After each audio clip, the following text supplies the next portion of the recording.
Welcome to How to Fest Daily. I'm Tabitha Jackson, the festival director, and I am joining you from New York City, the ancestral homeland of the Lenape. Our theme today is being present. But before we go there, let's take a moment of gratitude to thank all our Sundance Film Festival sponsors. We couldn't do this thing without you and wouldn't want to. So a special little thank you to our presenting sponsors, Acura, AMC Plus, Chase Sapphire, Adobe, and our beautiful home state of Utah. Okay, so to talk about being present, let's talk about the collective consciousness. You are here and so are we. So let's be present and available together and for each other, because the world has exploded and transformed in unimaginable ways over the last couple of years. How can we discover what all this means? Let's interrogate what it is to be right here, right now, with each other, Sundancers. You know what you need to do. Your theme is being present. Go forth and discover. Joining me next, two legends, directors of the film Am I OK? And they are more than okay. Tig Notaro and Stephanie Allynne. Hello and welcome to How to Fest Daily. It is my particular pleasure to be sitting in this Zoom room with none other than Tig Notaro and Stephanie Allynne, the directors of, in their directorial debut, Am I OK? A wonderful, beautiful, loving, heartwarming, funny as all get out film. That is in our premieres section. Tig, Stephanie, this is your directorial debut. How did you do it? We started working on it, I think, almost 4 years ago. And we were 2 weeks out from filming when everything closed down. And then we picked back up a year later and pretty much got everyone to come back and work on it. And it was amazing. Directing is difficult enough. I wonder if you could explain to us a bit of the process of what does co-directing look like on a set? Well, Tig and I, up until this point, had done everything else together. So we had acted together, we'd written together, we produced together. And so we had a pretty strong sense of our... raised kids together. Tig always adds in the personal. Well, it's key. Yeah. But yeah, so we had a sense of how we work, our sensibility, and it's very aligned. We're kind of odd, we both have a visceral response to something we don't like. And so we kind of both go, oh, that's wrong. I feel like every time we heighten each other's thoughts, ideas, projects, and I just feel endlessly lucky to be married to Stephanie and be creatively intertwined. That's really beautiful. That's amazing. And for the audience who hasn't seen the film, how would you describe it? What is this film about? I would say it's about female friendship. And it's about finding yourself later in life, or just what you think is later, and exploring sexuality. Tig, are you aligned on Stephanie? Yeah, I was curious what you were going to say, Tig. I disagree. No. Did you learn anything about yourselves as you were making this? I feel just that feeling of not beating yourself up when you want to make a huge life change, and not being hard on yourself for it coming later or for it not coming sooner, and to just go with it. I feel like Stephanie and I have the unique advantage of being live performers. And, with Stephanie doing improv and being so incredible at that. And then for myself as a stand-up who certainly goes on stage with pre-written material, I also write my material live on stage. We're both very used to and capable of being present, especially creatively, because of that. That's how I feel. I don't know. And knowing the value of it. When you do that on stage and you see the benefits right in front of you, I think going on set, we're prepared, but we very much like to go like, let's see what happens. And we're very open to somebody having a new thought or a new feeling and exploring it and going toward it. We're not holding too tightly to anything. What was the film that blew your mind? From like a performance level, Who's Afraid of Virginia Woolf? It blew my mind. And from a writing perspective, I would say Adaptation. Oh, Blew my mind. They are classy ass choices too. Same as Stephanie. No. I kind of never get over or get past Boys Don't Cry. It's so powerful. And it was so, I think, ahead of its time. I love a movie that destroys me, and that movie destroyed me. I love that feeling of leaving a theater just leveled, and that did it for me. Yeah, I just think it's incredible. Well, I think your movie is incredible too, Stephanie, Allynne, and Tig Nation. This festival hopefully will do exactly what you just described, Tig, and that people can go and encounter a world they'd never inhabited and come out somewhat changed. So thank you so very much for being here. Audience, you got to see this film, Am I Okay? Wonderful performances from Dakota Johnson and Sanaya Mizuno, and wonderful directorial debut of Stephanie and Tig. Thank you. Enjoy the festival.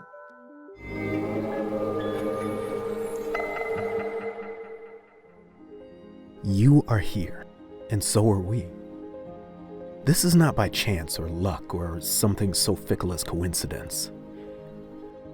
You were always going to be here at this exact moment, listening to this. Take a second and recognize the power in that fact. Your presence was not determined by the booking of tickets, YouTube's algorithm, or the giddy reminiscing of your film school tutor. It was always going to be this way.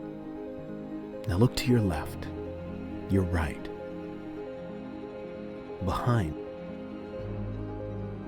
and most importantly, in front. And feel the excitement of all things future and connective. You are here, and so are we. Think about it, and get your mind right. This morning on How to Fest Daily, I'm very excited to be speaking with filmmaker Reid Davenport. Can you tell our viewers a little bit about I Didn't See You There? I Didn't See You There is a personal essay film that I shoot completely from my little perspective. I mount the camera to my wheelchair, or I hold it with my two hands. I like to think of it as an unapologetically disabled film. And it is an essay film, so it meanders quite a bit. So it's hard to really put it into a focused diagram. So among the themes that are in this year's lineup are films that interrogate systemic inequities and others that reframe aspects of the past. I Didn't See You There in some ways does both. You provide a personal perspective on navigating daily life in public spaces as a wheelchair user in an ableist society. And you also put your own spin on the historical practice of the freak show and how this has contributed to framing perceptions of people with disabilities. How did you come to sort of tell the story in this way? And as your feature debut, how long did you work on it to get it to this final form? Sure, so I've been working on this with my team for about a little more than 3 years. I think I always had the idea of the freak show in the back of my head as a person who uses my life in his films. The films are politically oriented, but there is still this aspect of using my disability to make art. And then the sugar stand went up across the street from my apartment, and I don't know if I knew I could use it, but it was just so gorgeous and bizarre that I couldn't stop filming it. Yeah, so that's interesting. So you wouldn't have known that circus tent was going up when you started this project, but that's something that just organically worked with the themes of your film. What I see in the movie is every time I went out to shoot, I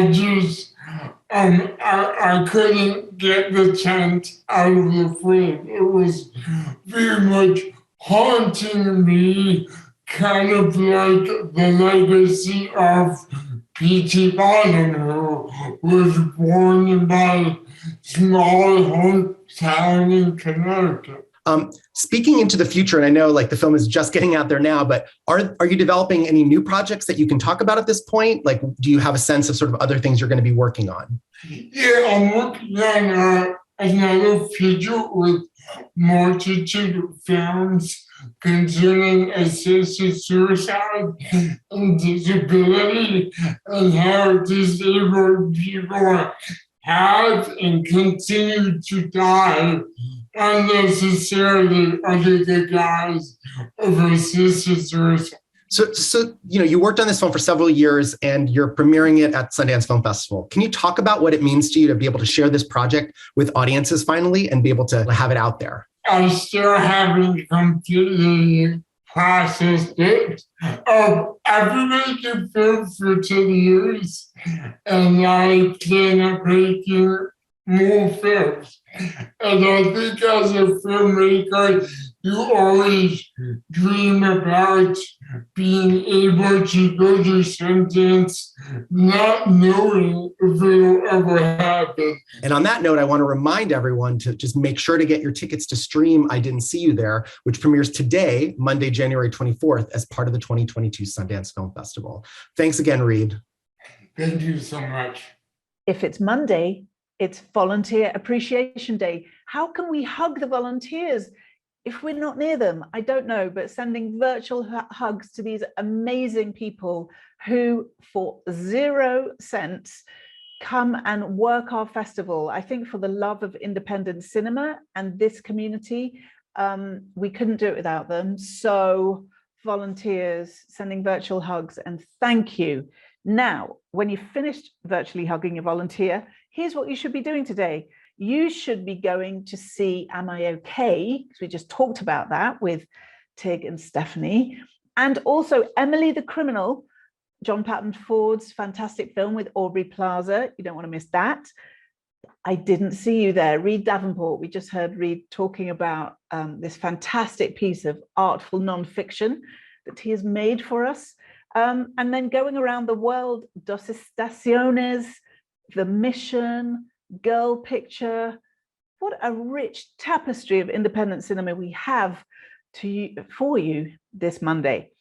Beyond Film is great today. Cinema Cafe with Dakota Johnson and Kiki Palmer. Big Conversation is the story of us reclaiming the narrative, led by Professor Kimberly Crenshaw, talking about so many things. Don't miss that. It's really important and it'll be really good.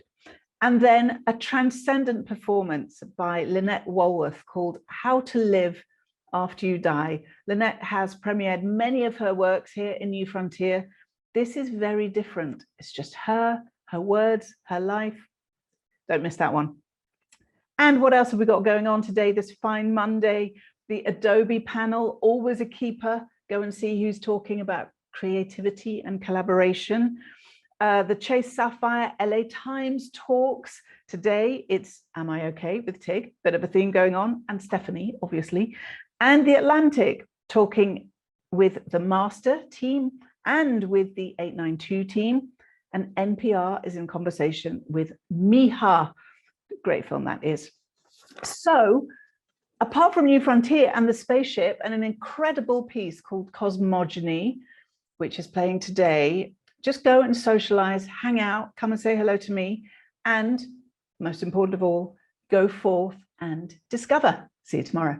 You're watching How to Fest Daily for the latest scoop on what's happening at Sundance.